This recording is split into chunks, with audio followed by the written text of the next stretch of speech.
Matapos ma-question, susuriin ng GSIS ang mga investment nito na ayon sa isang senadora ay palugi, kabilang ang inilagak sa isang online gambling platform.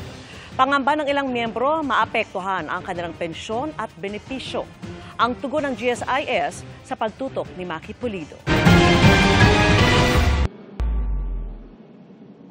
GSIS o Government Service Insurance System ang nangangalaga sa buwan ng kontribusyon ng mga empleyado ng gobyerno para pagdating ng panahon o pangangailangan, may maaasahang pensyon o ibang benepisyo. Ito ang inaasahan ni Romeo ngayong retirado na siya.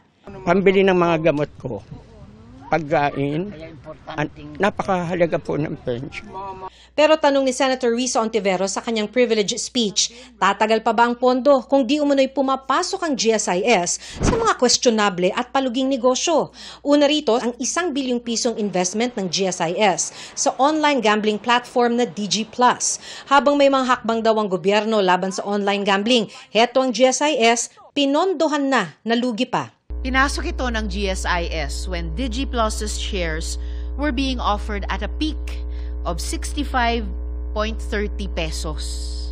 Those shares have since hit a low of 13.68 pesos. Lugi na!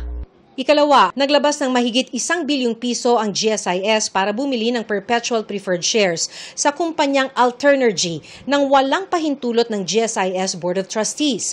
Lubog na nga raw sa utang ang kumpanya, hindi pa listed sa Philippine Stock Exchange ang biniling shares ng GSIS. Pinatawan ng Ombudsman ng preventive suspension dito si GSIS President Jose Veloso at 6 pang opisyal noong nakaraang buwan. Mahigit 2 billion pesos din daw ang pinuhunan ng GSIS sa Alternergy at 2 iba pang kumpanya kahit ang mga kumpanyang ito ayon na rin sa Commission on Audit Report noong 2023 walang track record na kumita o namigay ng dibidendo. Mahigit 200 million pesos ang ipinondong pera dito ng GSIS, sabi ni Ontiveros. Hindi pa rin tinatanggal ng GSIS ang investment nito sa Del Monte Pacific na lubog na sa utang kaya't magdedeklara na ng bankruptcy.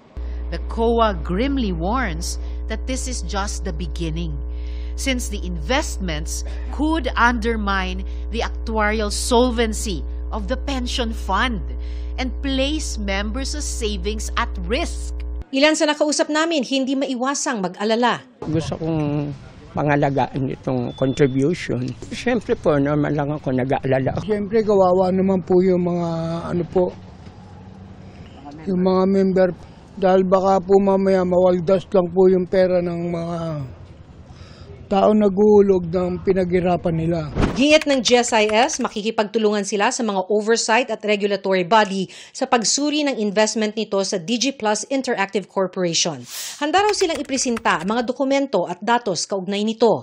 Tinitiyak daw nila sa mga miyembro at pensioner na nananatiling matatag ang GSIS.